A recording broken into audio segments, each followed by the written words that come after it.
Hello student, how are you? So, today we will start the rest of the topic related to vitamins. So, vitamin C. Vitamin C. The disease caused lack of vitamin C is scurvy. What is the source of vitamin C? आंवला, citrus fruits. Citrus fruit means होता है खट्टे, जितने भी खट्टी फल होते हैं, जैसे ऑरेंज हो गया एंड लेमन हो गया. So these are the citrus fruit. Amla, tomato, guava, green vegetable, these are the source of vitamin C. So what is the function of vitamin C? Keeping teeth and gums healthy. हमारे दांतों और मसूड़ों को healthy रखता है और हमारी body में डिजीज़ से लड़ने में हमको हेल्प करता है.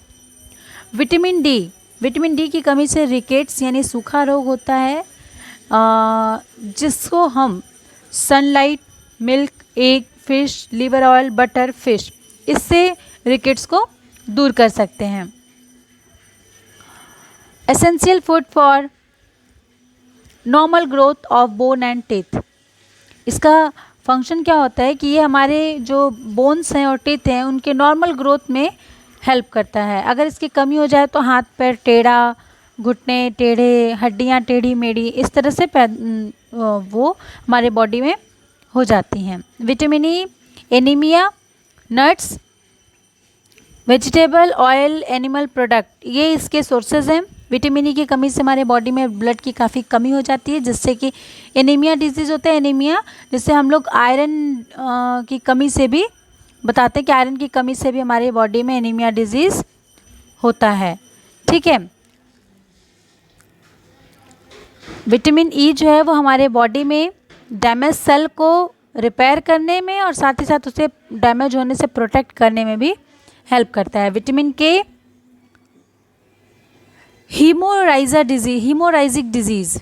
हीमोराइजिक यानी हमारे ब्लड से रिलेटेड डिजीज़ है ये, जो कि हमारे ब्लड क्लॉटिंग में हेल्प करता है. यानी कि जैसे ही आप नोटिस करेंगे कि हमारा फिंगर वगैरह जो कट जाता है, हमारे किसी भी बॉडी का पार्ट अगर कटता है तो वहाँ से जैसे ही ब्लड आती है और कुछ ही देर बाद ब्लड अपने आप बहना बंद हो जाता है. What is the reason behind it?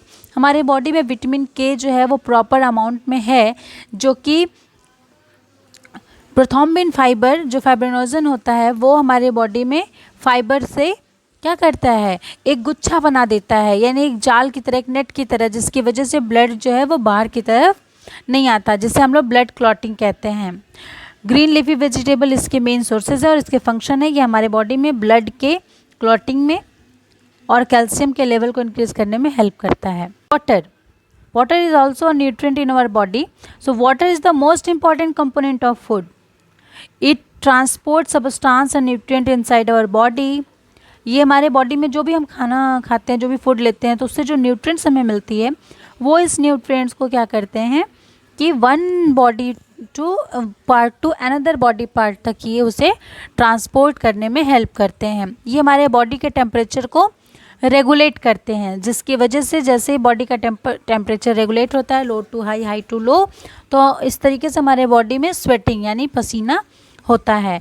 And our body need about 2 to 3 litre of water every day. कम से कम 2 से 3 लीटर पानी हमको डेली पीना चाहिए. पानी की कमी से अगर हमारी बॉडी में हम बहुत कम पानी पीते हैं, या वोमिटिंग, या जो स्टूल होता है जिसे हम लोग मल कहते हैं, यानी बहुत अधिक ज़्यादा हमारे बॉडी से वेस्ट मटेरियल का बाहर निकल जाना, बहुत अधिक पसीने होना या वोमिटिंग होना, तो इससे क्या होता है, हमारे बॉडी के जितने भी वाटरी सबस्टांस हैं वो बॉडी के बाहर निकल आते हैं, जिसे हम लोग डिहाइड्रेशन कहते हैं, यानी पानी की कमी. डिहाइड्रेशन की कमी से डायरिया, वोमिटिंग, एक्सेसिव ब्लीडिंग, ये डिहाइड्रेशन की वजह से होता है. इसके लिए डॉक्टर मेनली हम लोग को प्रिस्क्राइब करते हैं ओरल डिहाइड्रेशन सॉल्यूशन, जिसको हम लोग ORS सॉल्यूशन कहते हैं. ये ORS सॉल्यूशन जो है वो हमारी बॉडी में डिहाइड्रेशन को ट्रीट करने में हेल्प करता है. Loss of nutrient during cooking. अगर खाने को पकाते समय भी हमारे खाने के कुछ न्यूट्रिएंट्स निकल जाते हैं, जैसे if cooking is done in excess of water and after cooking many water soluble vitamin and minerals are lost. Cooking के टाइम यानी अगर हम खाने को पका रहे हैं उस दौरान अगर हम खाने में मान लीजिए आप चावल बना रहे हैं तो होता क्या है कि जनरली हम या कोई भी वेजिटेबल रेडी करें या कुछ भी ऐसे डिश प्रिपेयर कर रहे हैं जिसमें हम पानी के अमाउंट को बहुत ज़्यादा कर दें, तो जिससे क्या होता है कि बॉयल होते समय, स्टीम होते समय पानी जो है वो न्यूट्रिएंट्स के साथ बाहर गिर जाता है। तो उस कंडीशन में क्या होता है कि हमारा जो फूड न्यूट्रिएंट है उसमें बहुत सारे जो वाटर सोल्यूबल विटामिन है या जो भी विटामिन वो क्या करते हैं वाटर के साथ बाहर निकल आते हैं, जिसकी वजह से हमारा जो फूड है उसमें न्यूट्रिएंट्स लॉस हो जाते हैं। अगर हम कुकिंग को बहुत ज़्यादा हाई टेम्परेचर पे पकाते हैं तो खाने के जलने की चांसेस ज़्यादा होते हैं और उस कंडीशन में जो प्रोटीन और विटामिन्स हैं ये डिस्ट्रॉय हो जाते हैं, यानी ये ख़त्म हो जाते हैं। Deficiency diseases that are caused due to lack of nutrients in our diet over a long period are called deficiency diseases. जब न्यूट्रिएंट्स की कमी से हमारे शरीर में काफ़ी लंबे समय तक कोई डिजीज़ होता है उसे हम लोग डेफिशिएंसी डिजीज़ कहते हैं। यहाँ पे कुछ डेफिशिएंसी डिजीज़ दिए हैं हमने, हालांकि विटामिन में आपको डेफिशिएंसी डिजीज़ पढ़ाया था।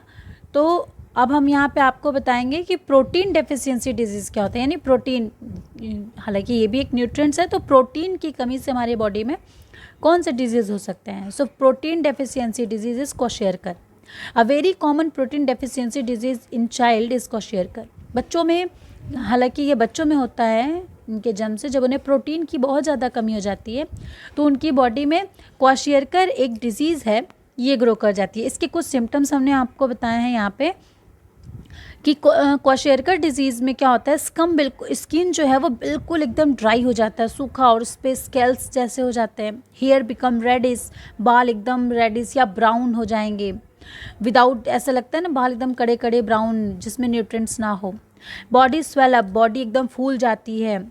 लार्ज पॉट लाइक बेली, पेट जो है वो एकदम मटके की तरह निकल जाता है बाहर की तरफ, और पैर बहुत ही पतले और एकदम हड्डियाँ दिखती हैं। तो ये सारे सिम्टम्स जो हैं वो प्रोटीन डेफिशिएंसी डिजीज़ की वजह से है। And the second is protein carbohydrate deficiency disease is marasmus. यानी प्रोटीन, कार्बोहाइड्रेट और फैट की कमी से जो डिजीज़ होता है उन्हें हम मरासमस कहते हैं। The deficiency of protein, carbohydrate and fat the diet of the children leads to a disease called marasmus. यानी कि प्रोटीन, कार्बोहाइड्रेट और फैट की कमी से बच्चों में मरासमस डिजीज़ होता है। इसके कुछ सिम्टम्स यहाँ पे दिए गए हैं।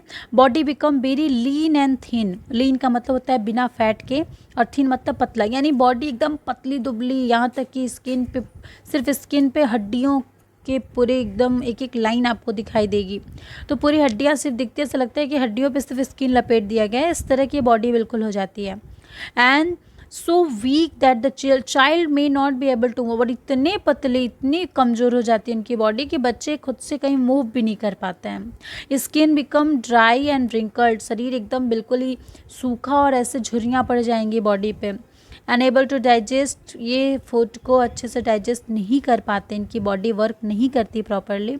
और अगर ये कुछ लेते भी हैं तो वॉमिटिंग या स्टूल के थ्रू जो इनके फूड मटेरियल हैं वो बॉडी के बाहर, यानी डायरिया जैसी डिजीज़ का फेस इन्हें करना पड़ता है। So my dear student, in this video we have studied about the importance of water and some deficiency disease of vitamin and protein, fat, carbohydrate. So next video we will study of the excessive intake of food and some other important parts related to this chapter. So to watch my next video, please like, share and subscribe, and also press the bell icon. And my dear student, if you want to give me any suggestion, please comment me. Thank you.